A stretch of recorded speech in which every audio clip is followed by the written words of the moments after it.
नमस्कार, मैं उमाशंकर सिंह आज आपके लिए लेकर आया हूं बात खबरों की। आज की प्रमुख खबरें।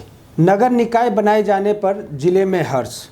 बाईपास रेलवे ओवरब्रिज के मरम्मत की मांग को लेकर वीआईपी ने किया प्रदर्शन। गरीबों और दिव्यांगों के लिए वरदान साबित हो रहे हैं सामाजिक सुरक्षा योजनाएं। किसानों के राजभवन मार्च पर बरसी पुलिस की लाठियां। अब खबरें विस्तार से। नगर निकाय बनाए जाने पर जिले में हर्ष। प्रांतीय मंत्रिमंडल के गठन के पश्चात जिले विकास में उत्तरोत्तर वृद्धि हो, इसे ध्यान में रखकर समस्तीपुर को नगर निगम की दर्जा दिया जाना ऐतिहासिक निर्णय कहा जा रहा है। समस्तीपुर चैम्बर ऑफ कॉमर्स समेत व्यापारिक समूह ने जहां इसका स्वागत किया है, वहीं पंचायतों के भावी प्रतिनिधियों को धक्का लगा है। किसी को भी ऐसी आशा नहीं थी कि प्रांतीय सरकार इतनी जल्दी कार्रवाई करेगी।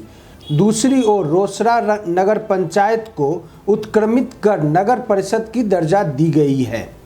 बाईपास रेलवे ओवरब्रिज के मरम्मत की मांग को लेकर वीआईपी ने किया प्रदर्शन। बाईपास रेलवे ओवरब्रिज की मरम्मत की मांग को लेकर विकासशील इंसान पार्टी यानी वीआईपी के कार्यकर्ताओं ने बुधवार को वीर कुंवर सिंह चौक से ट्रैफिक चौक तक प्रतिवाद मार्च निकालकर प्रदर्शन किया। मांग पूरी नहीं होने पर कार्यकर्ताओं ने उग्र आंदोलन की अल्टीमेटम भी दिया है। विकासशील इंसान पार्टी का युवा मोर्चा के अध्यक्ष ने कहा कि बाघ ओवरब्रिज पर लगातार दुर्घटनाएं हो रही है, कई लोगों की मौत हो चुकी है। बाईपास रेलवे ओवरब्रिज के बंद होने से लोहिया नगर रेलवे ओवरब्रिज पर भारी ओवरलोड वाहनों का दबाव बढ़ रहा है, जिससे पुल लगातार कमजोर और शहर में प्रतिदिन जाम की स्थिति उत्पन्न हो रही है। बाईपास रेलवे ओवरब्रिज का निर्माण शहर को जाम से बचाने के लिए किया गया था, लेकिन कई महीनों से ओवरब्रिज पर परिचालन बंद है और मरम्मत की दिशा में कोई पहल नहीं हो रही है। गरीबों और दिव्यांगों के लिए वरदान साबित हो रही है सामाजिक सुरक्षा योजनाएं। जरूरतमंदों की मदद के लिए एक और सरकार जहां कई स्तर पर कार्य कर रही है, वहीं विभिन्न कॉरपोरेट सेक्टर भी सामाजिक नियमित दायित्व के तहत लोगों की मदद कर रहे हैं। इसी कड़ी में गेल इंडिया द्वारा अपने CSR फंड के तहत बेगूसराय जिला के गरीबों के लिए 3000 कंबल उपलब्ध कराए गए हैं, जिसका वितरण अनुमंडल पदाधिकारी, बुनियाद केंद्रों एवं सामाजिक सुरक्षा कोषांग द्वारा किया जा चुका है। जबकि वृद्ध, विधवा और दिव्यांगों को वित्तीय सुदृढ़ता प्रदान करने के लिए सरकार द्वारा चलाई जा रही सामाजिक सुरक्षा पेंशन की 6 योजनाएं लाभुकों के लिए वरदान साबित हो रही है। प्रशासन के सकारात्मक क्रियान्वयन की वजह से योजनाओं के लाभार्थियों की संख्या तेजी से बढ़ रही है। किसानों के राजभवन मार्च पर बरसी पुलिस की लाठियां।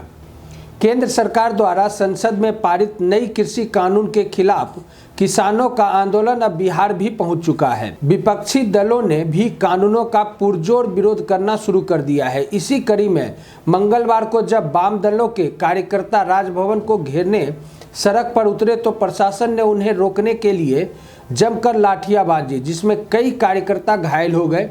बता दें कि अखिल भारतीय किसान संघर्ष समन्वय समिति के बैनर तले प्रदेश के अलग अलग जिलों से आए किसान मंगलवार को राजभवन मार्च निकाल रहे थे। प्रदर्शन कर रहे कार्यकर्ताओं की मांग थी कि नए कृषि कानूनों को तत्काल वापस ले। इसलिए बिहार के विभिन्न जिलों से एकत्रित होकर किसान राजभवन मार्च करने और राज्यपाल फागू चौहान को ज्ञापन सौंपने निकले थे। इस मार्च में अखिल भारतीय किसान महासभा के साथ साथ AISCC के सभी सदस्य शामिल थे। इस प्रदर्शन में बटाईदार किसानों का भी बड़ा हिस्सा शामिल था। चंपारण, सिवान, गोपालगंज आदि जिलों के किसान आज पटना में इकट्ठे होकर केंद्र सरकार की नीतियों के खिलाफ आवाज बुलंद कर रहे थे। किसानों का यह मार्च गांधी मैदान से निकलकर राजभवन की ओर बढ़ने लगा।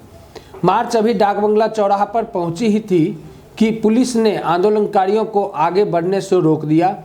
किसान आगे राजभवन की ओर जाना चाहते थे, लेकिन पुलिस ने किसी को आगे बढ़ने की इजाज़त नहीं दी। डाक बंगला चौराहे पर रोके जाने के बाद किसानों और पुलिस के बीच धक्का मुक्की शुरू हो गई। जब भीड़ अनियंत्रित होने लगी तो पुलिस ने लाठी चार्ज कर उन्हें नियंत्रित करने की कोशिश की।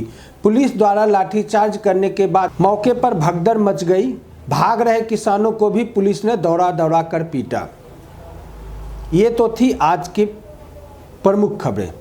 आप हमारे बिहारी खबर के फेसबुक और यूट्यूब चैनल को यूं ही लाइक और सब्सक्राइब करते रहें और आप अपने मित्रों को भी लाइक और सब्सक्राइब करने के लिए प्रेरित करें।